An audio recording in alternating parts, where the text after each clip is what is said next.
Okay, everybody, welcome back to our, I think it's number 6 in our IG pandemic COVID-19 author interview from far away series.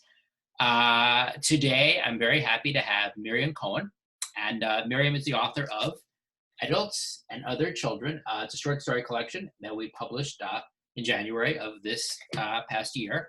And the book was very well received. It was actually a New York Times editor's choice, which was very, very nice and very surprising and very happy to all of us. So I'm very happy to have Miriam. Right in front of me. Hi, Miriam. How are you? I'm well. How are you? Okay.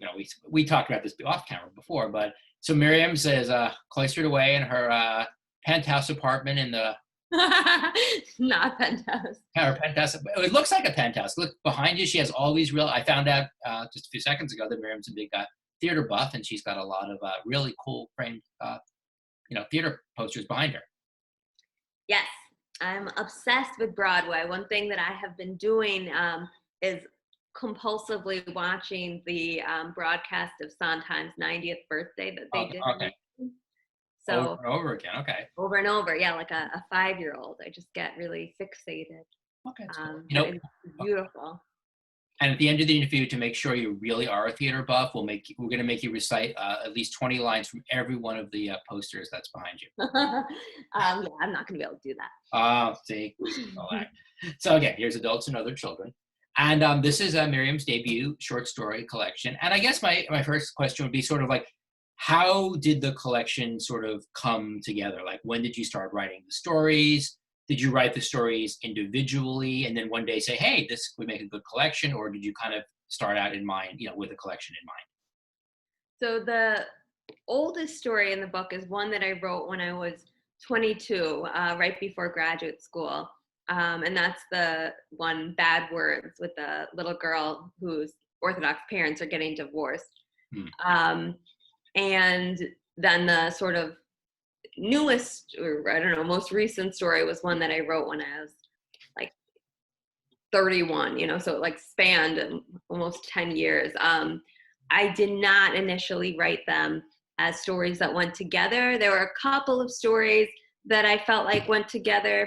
The stories about the sisters, Karen and Amelia, always kind of went together. But I don't know, I guess maybe like 7 years in, I thought that they could become connected. So it took you, and I should say, because, assuming everybody, of course, knows all about the collection, but the collection basically follows 4 girls who become, women throughout their lives. So, you'll each, in each story, you'll have one who's a main character, and then she's a minor character in the next story, and it kind of follows them from a youth to adulthood. And they're kind of these, I wouldn't call them, I guess these days it's the unlikable, non-sympathetic women, Jewish. So that's kind of the way it is. So it's about these 4 stories, and the book has a really devastating sense of humor. It's actually like a funny, in a dark. One time I was meeting with when Sam Tannenhouse used to be, he was the editor of the New York Times Book Review, several years ago, and I was meeting with him. It's probably like 10, 12 years ago. And we were talking about fiction or something, and he talked about funny, and he said, is fiction ever really funny? And I was like, is it like Three Stooges funny? Not really. No, I guess I don't really, laugh out loud. But your book, I actually did. But it's funny. It's funny, but it's funny in such a dark, kind of twisted way. And kind of what made you sort of write these characters in the way that you did? Well, first of all, thank you. That's really, really nice. I think a lot of the conversation that exists around the book has been that they're very unlikable characters. And I didn't intend them to be unlikable. I guess maybe I'm an unlikable person, You're very nice. You seem very nice. Maybe it's a facade and there's a lot of cruelty. Maybe you're torturing a cat off screen, but otherwise you seem very nice. But I think actually that is probably true. I'm not torturing a cat, but I do think that any niceness I have maybe is a kind of facade, for a social appropriateness. So maybe that's sort of what I do in my stories is I I have characters' thoughts, sort of open and public in a way that they're not in real life. Most of my friends are not, likable either. I think likable people are pretty hard to tolerate. Boring, dull. Yeah, I would think so. Or at least, I feel like they always look at me kind of sideways, like people who are nice. And I think also I was talking to, I believe, Dennis Mahoney, who's author of a book, Ghost Love, who was coming out this month, and we did an interview with him last week. And then we were talking a little bit about characters and what we're talking about now. And it's, when you write fiction, it's the sense of like, you can sort of let your characters go in directions in your mind that you normally wouldn't obviously think. You can do things in fiction and let them go as far as you want, things you wouldn't do in real life. So if a negative thought in your real life might just pass through your head, but in a short story or fiction, you can say, I'm going to write a whole story or a whole novel about this. So I think that's what you do in Adults and Other Children. You kind of let the characters kind of go all the way, which is what, Yeah, right. It's like my sort of anxiety about what if this happened. Yeah, it just sort of spirals out and, follow that catastrophe. An interesting thing about the collection is the characters are all, it's, Jewish, and you obviously are, I guess, you're not a lapsed Catholic, but I guess you're kind of a lapsed, I don't know, you're a lapsed Jew. Would that be a good way of putting it, or a proper way of putting it? I guess, certainly a lapsed Orthodox. That's right there, yeah.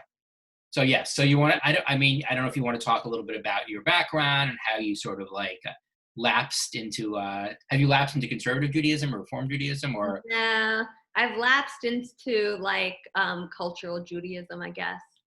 Like the way we have a big box of matzah and cream cheese downstairs because my kids love matzah. But that's kind of as much as it relate to Judaism. Exactly. That's so how did sort of your upbringing as an Orthodox, Jew, how did that sort of inform the characters and inform the stories? Well, that first story I had mentioned is one about an Orthodox character. And in the story, it's a little girl whose parents are getting divorced, and the mom is less interested in being Orthodox. And when I sort of began my lapse in my last year of college, and so that story, I think, which I wrote, right after I graduated college, was like trying to deal with that. Like, how do you possibly stop being Orthodox? Like, is there really a world outside that? So it certainly informed that story. And I think it informs all the stories in the central preoccupation with marriage, that is sort of the goal for these characters. That's how they know they've been successful. That's what I grew up believing, is that a woman is not a woman until she's married. That a life is not a life unless you have children. So I think that's sort of something that these characters really struggle with and against. How I think it's a hard thing to be married. It's a hard thing not to be married. And that's kind of what these characters work with. I guess that's to say I'm more preoccupied with marriage maybe than some other people, for someone who's not married. Well, and I imagine growing up in the environment you did, yes, as you said, marriage and having a lot of kids is kind of like, that's kind of like, that's what women do. Yes. So have you gotten, is your family still Orthodox? So mostly. My parents are Orthodox. I have 3 siblings, my older brother, my older sister, still Orthodox. My sister is married to an Orthodox rabbi. So she's a Rebbitzin. My younger brother, though, is not Orthodox. So it's kind of a split, I guess, with the kids. And they've been, my family's very supportive, actually, and they haven't gotten upset about anything. My dad, though, I told him he can't read any of the stories. But I remember, because a lot of your family was they had a reading back in, I guess, in the January, February, which were reading in the city. So I remember a lot of were your parents both there? I don't remember. Your family. My dad came and my older brother. So how did you, but then your dad actually heard you read the stories. He heard you read some Yeah, I went through, I picked a story that had no sex, religion, parents, or eating disorders involved. And, you know, it was like pretty, you know, hard to find that combination. So yeah, it was, I think probably the first story he ever has encountered of mine. And it's not that he's not supportive, it's just that it's too, it's like there, I guess it's maybe not a very Jewish way of functioning, but there's a lot that we just like do not talk about. Oh, it's a very Jewish way of functioning. Okay. Then. Yeah, I think it's a way of functioning a lot, even non-Jewish way of functioning. Right. But, you know, yes, despite the reputation of, you know, of Jewish people, and I can speak as one, as being sort of people, oh, we just say everything. Yeah, we say a lot of stuff, but it doesn't necessarily mean we're actually communicating with each other anything of significance. Was he, do you worry more that, is it more like that your family, your father would be like upset about the stories, or it's just like, I don't want to go there emotionally for yourself? Yeah, I think it would upset him. I think he, much more so than my mother, like really believes very much in Orthodox Judaism. And I think it would, you know, he knows I'm not Orthodox, but it's like a knowledge that sort of exists, but is, you know, we never talk about it. We like totally pretend, you know, as much as possible that definitely I'm still religious, even though he knows that I'm not. So I think that if he were to read it, it would really shatter that very delicate lie that we nurture together. You know, and that's kind of a good way to put your book. It's like a delicate lie. That would be a good blurb for your book. If they were having more, it's a delicate lie that we all nurture, that we nurture together. I like that. See, you must be a writer. I just want to ask you, so anything new that you're working on? Are you just working more stories, or like many people, are you struggling to write in the time of COVID? Yeah, I mean, it is a struggle to write. I have some things that I'm working on. I don't know if they could even be called stories or anything at this point. Just kind of stuff that may or may not materialize into anything. But it does. I mean, I found myself watching a lot of things on YouTube, like Sondheim. I've stumbled upon this channel where this woman gives gynecological advice. She is an OBGYN. Her name is, it's Mama Dr. Jones. And she talks all about her like work-life balance as an OBGYN. And I found myself very, very drawn to her videos, very compelled by them, even though they have nothing to do with my reality as a single unmarried woman. I just really like her talking about how hard it is to find balance, you know, and my life is just like.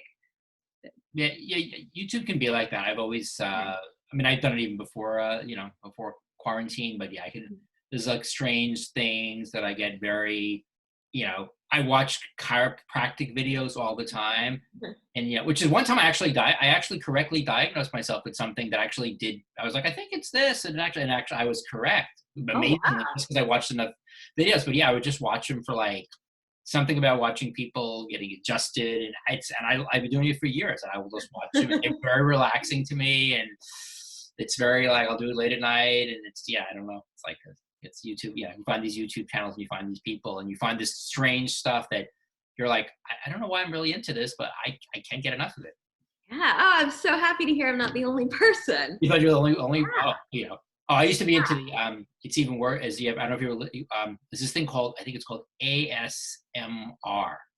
And it's a whole like thing where it's like sounds and voices.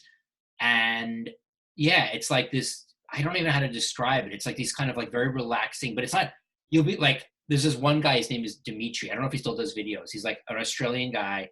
And he does all these like he does massage sometimes, but he does these mock videos where he pretends he's giving you like an ear check. And he'll be like, I'm giving you an ear check. And he comes towards the camera and he puts like, he makes noises like scratchy. And it's supposed to be really, and it's a great voice and it's really relaxing. And it's like, yeah, he's like, I don't know if he does videos anymore, but like 3 or 4 years ago, I used to be into him. So see, I'm into much weirder stuff than you know, you think you're strange, I'm much stranger. Yeah. So I would check that out. That is Just type in Dimitri ASMR, thousand. He's done a million of them. So neat. Well, now I know what I'll be doing for the next 7 weeks. number of months. Yeah. All right. Well, thank Mary again. Adults and other children. Oh, I love the cover. Signed by Rebecca Lawn, one of our designers. I'll go give her a little shout out. And again, we've got a great New York Times review back in January. And it's a wonderful collection to read. It's enjoyable. Whether in pandemic or not in pandemic. You can get it at, I think you can still get things on Amazon. And even better, you can get it on bookshop.org, because that all goes to support, indie bookstores. So that's a great place to get it. And I'm really great. I'm glad that Miriam could be with us for a few minutes. And thank you. Thank you.